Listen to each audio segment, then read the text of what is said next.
Hola, ¿qué tal? Muy buenas tardes, compañeros y compañeras.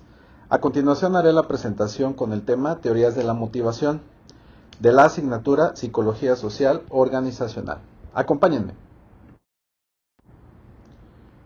Elementos de la motivación. Motivo es todo aquello que impulsa a la persona a actuar de determinada manera o que da origen, por lo menos, a una determinada tendencia o a un determinado comportamiento. Ese impulso a la acción puede estar provocado por un estímulo externo, proveniente del ambiente, y también puede ser generado internamente por los procesos mentales del individuo. En ese aspecto, la motivación está relacionada con el sistema de cognición de la persona. Craig, Crutchfield y Bachelet explican que los actos del ser humano están guiados por su cognición, por lo que piensa, cree y prevé. Pero al preguntarse por el motivo por el cual actúa de esa forma, se plantea la cuestión de la motivación. La motivación funciona en términos de fuerzas activas e impulsoras, que se traducen en palabras como deseo y recelo, temor, desconfianza y sospecha. La persona desea poder y estatus, teme la exclusión social y las amenazas a su autoestima. Además, la motivación busca alcanzar una meta determinada. El ser humano gasta energía para lograrlo. Enfoques de la motivación humana. Entre las personas hay diferentes motivaciones. Las necesidades varían de un individuo a otro, lo cual proporciona distintos patrones de conducta. Los valores sociales y las capacidades para lograr objetivos son igualmente diferentes, y así sucesivamente. Para ser aún más complicado, en un mismo individuo, con el tiempo, cambian las necesidades, los valores sociales y las capacidades. En ese sentido, existen tres premisas que explican la conducta humana. Primero, la conducta es causada por estímulos externos e internos. Existe una casualidad en la conducta. Tanto la herencia como el ambiente influyen decisivamente en el comportamiento de las personas. 2. La conducta es motivada, o sea, en toda cultura humana existe una finalidad. La conducta no es casual ni aleatoria, sino que está siempre orientada y dirigida hacia algún objetivo. Y 3. La conducta está orientada hacia objetivos. En todo comportamiento existe siempre un impulso, deseo, necesidad o tendencia. Todas ellas son expresiones que sirven para designar los motivos de la conducta. Veamos ahora el ciclo de la motivación. El ciclo motivacional empieza con el surgimiento de una necesidad. La necesidad es una fuerza dinámica y persistente que origina el comportamiento. Cada vez que surge una necesidad, ésta rompe el estado de equilibrio del organismo, produciendo un estado de tensión, insatisfacción, incomodidad y desequilibrio. Ese estado lleva a un individuo a un comportamiento o acción capaz de liberar la tensión o de liberarlo de la incomodidad y del desequilibrio. Si el comportamiento es eficaz, el individuo encontrará la satisfacción a su necesidad y por lo tanto la descarga de la tensión producida por ella. Satisfecha la necesidad, el organismo vuelve a su estado de equilibrio anterior, a su forma de adaptación al ambiente. Este ciclo motivacional, la necesidad es satisfecha. A medida que se repite el ciclo, debido al aprendizaje y la repetición, o sea, el refuerzo, los comportamientos se vuelven más eficaces para la satisfacción de ciertas necesidades. Continuando con el tema, hablaremos ahora de la frustración de la necesidad. Sin embargo, lo anterior, en el ciclo motivacional no siempre puede satisfacerse la necesidad. Esta también puede frustrarse o puede compensarse. Es decir, puede ser transferida a otro objeto, persona o situación. En el caso de la frustración de la necesidad, en el ciclo motivacional, la tensión ocasionada por el surgimiento de la necesidad encuentra una barrera o un obstáculo para su liberación. Al no encontrar una salida normal, la tensión acumulada en el organismo busca un medio indirecto de salida, ya sea por la vía psicológica, por ejemplo, la agresividad, el descontento, la tensión emocional, apatía, indiferencia, etc. O bien, por la vía fisiológica, como por ejemplo, genera tensión nerviosa, insomnio, repercusiones cardíacas o digestivas, etc. Otras veces, la necesidad no es satisfecha ni tampoco frustrada, sino transferida o compensada. Esto se presenta cuando la satisfacción de otra necesidad reduce o aplaca la intensidad de una necesidad que no puede ser satisfecha. A continuación veremos las teorías contemporáneas de la motivación. La primera de ellas y una de las más conocidas es la jerarquía de las necesidades de Maslow. Según Maslow, las necesidades humanas están organizadas en una pirámide de acuerdo con su importancia respecto a la conducta humana. En la base de la pirámide están las necesidades más bajas y recurrentes, las llamadas necesidades primarias, mientras que en la cúspide están las más sofisticadas e intelectuales, que son consideradas las necesidades secundarias. La primera de ellas en el primer eslabón me refiero, son las necesidades fisiológicas. Constituyen el nivel más bajo de necesidades humanas. Son necesidades innatas, como la necesidad de alimentación, hambre o sed, sueño y reposo derivado del cansancio, abrigo derivado por el frío o el calor, o deseo sexual, según la reproducción de la especie. Se denominan necesidades biológicas o básicas y exigen satisfacción clínica reiterada, con el fin de garantizar la supervivencia del individuo. Las siguientes son las necesidades de seguridad. Constituyen el segundo nivel de las necesidades humanas. Llevan a las personas a protegerse de cualquier peligro real o imaginario, físico o abstracto. La búsqueda de protección contra una amenaza o privación, huir del peligro, la búsqueda de un mundo ordenado y previsible son manifestaciones típicas de estas necesidades. Aparecen en la conducta humana cuando las necesidades fisiológicas están relativamente satisfechas. Muy bien, el siguiente eslabón son las necesidades sociales, y son las necesidades que surgen de la vida social del individuo con otras personas. Son aquellas de asociación, participación, aceptación por parte de sus compañeros, intercambio de amistad, afecto y amor. Aparecen en la conducta cuando las necesidades más bajas, es decir, las fisiológicas y las de seguridad, se encuentran relativamente satisfechas.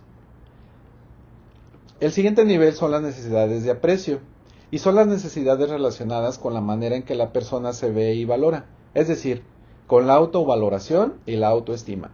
Comprende, lógicamente, la autoestima, la confianza en sí mismo, las necesidades de aprobación y el reconocimiento social, el estatus, el prestigio, la reputación y el orgullo personal. Bueno, y por último son las necesidades de autorrealización que están en la cúspide. Son las necesidades humanas más elevadas y se encuentran en lo más alto de la jerarquía, como lo he comentado. Llevan a la persona a tratar de emplear su propio potencial y a desarrollarse continuamente a lo largo de la vida como humano. Ahora, la siguiente teoría es la teoría de los dos factores de Hesberg. Mientras Maslow apoya su teoría de la motivación en las diferentes necesidades humanas, que se considera como una perspectiva introvertida, Hesberg basa su teoría en el ambiente externo, que es una perspectiva extravertida. Muy bien, para Hesberg, la motivación para trabajar depende de dos factores básicos. El primero de ellos son los factores higiénicos, que se refieren a las condiciones que rodean a la persona en su trabajo. Comprende las condiciones físicas y ambientales del trabajo, el salario, los beneficios sociales, las políticas de la empresa, el tipo de supervisión, el clima de las relaciones entre la dirección y los empleados, los reglamentos internos, las oportunidades existentes y un gran etcétera. Los factores higiénicos constituyen el contexto del puesto. ¿Cuáles son los que comprenden? Obviamente las condiciones de trabajo y bienestar, políticas de organización y administración, relaciones con el supervisor, competencia técnica del supervisor, salario y remuneración, seguridad de puesto y relaciones con los colegas. El siguiente factor son los motivacionales, Se refieren al contenido del puesto, a las tareas y obligaciones relacionadas con este. Producen un efecto de satisfacción duradera y un aumento de la productividad muy superior a los niveles normales. Constituyen el contenido del puesto en sí y comprenden lo siguiente: delegación de responsabilidad, libertad para decidir cómo realizar un trabajo, posibilidades de ascenso, utilización plena de las habilidades personales, formulación de objetivos y evaluación relacionada con estos, simplificación del puesto por quien lo desempeña, ampliación o enriquecimiento del puesto, ya sea horizontal o vertical. Herzberg llegó a la conclusión de que los factores responsables de la satisfacción profesional están desligados y son diferentes de los factores responsables de la insatisfacción profesional. Lo opuesto a la satisfacción profesional no es la insatisfacción, sino que es no tener ninguna satisfacción profesional.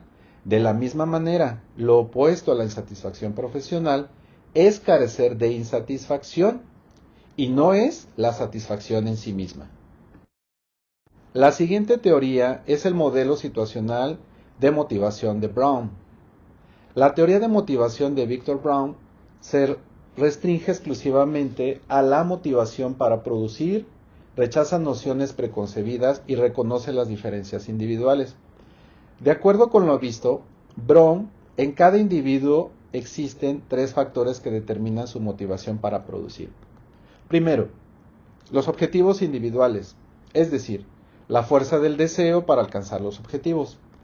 Segundo, la relación que el individuo percibe entre productividad y el logro de sus objetivos individuales. Tercero, capacidad del individuo para influir en su propio nivel de productividad, a medida que cree que puede influir en él. Según Brown, una persona puede desear aumentar la productividad cuando se dan tres condiciones básicas.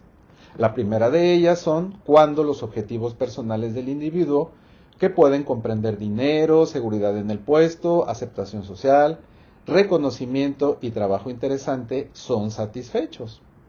Segundo, relación percibida entre el logro de los objetivos y alta productividad.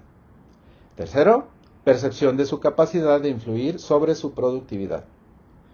Para explicar la motivación para producir, Brown propone un modelo de expectativas de la motivación que se basa en objetos intermedios y progresivos, que conducen a un objetivo final, o un fin. Según este modelo, la motivación es un proceso que gobierna alternativas entre comportamientos.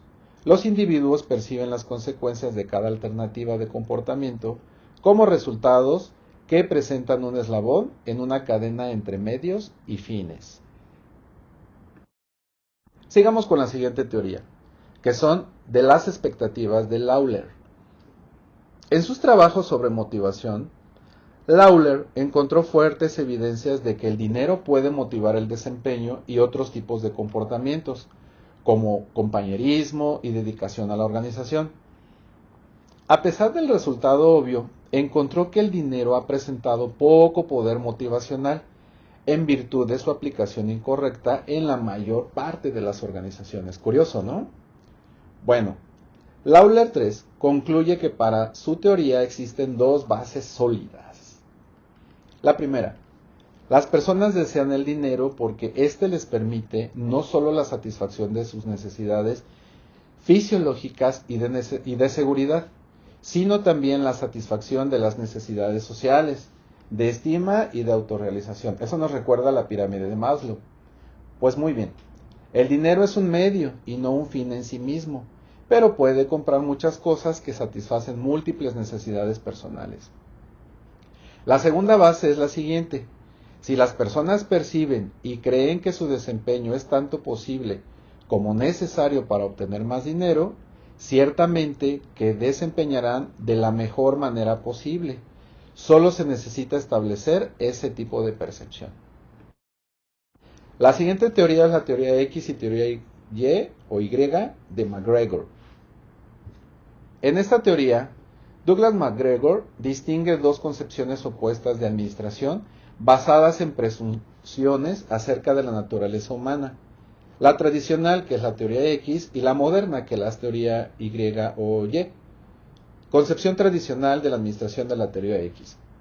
Se basaba en conceptos y premisas incorrectas y distorsionadas sobre la naturaleza humana, la cual predominó durante décadas en el pasado. A saber, 1. El hombre se motiva principalmente por incentivos económicos, o es decir, su salario. 2. Con esos incentivos son controlados por la organización.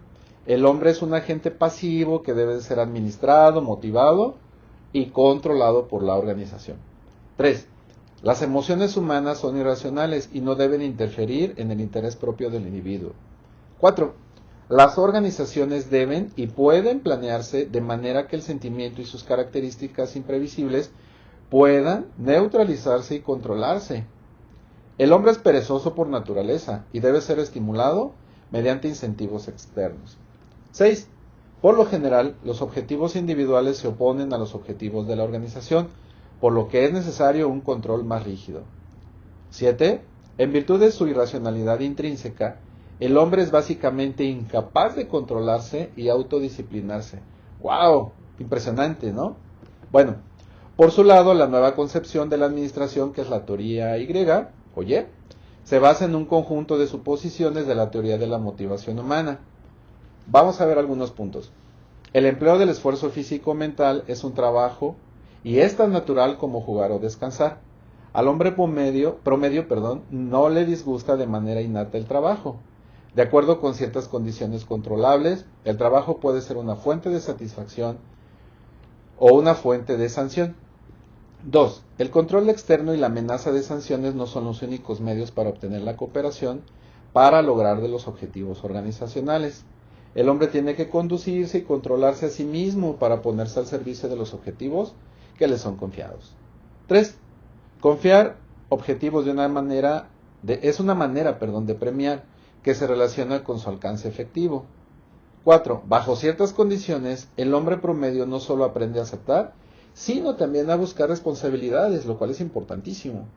La evasión de la responsabilidad, la falta de ambición y la importancia puesta en la seguridad personal, por lo general, son consecuencias de la experiencia de cada uno y no características inherentes y universales del ser humano. Gran diferencia, ¿no? Me quedo con la teoría Y.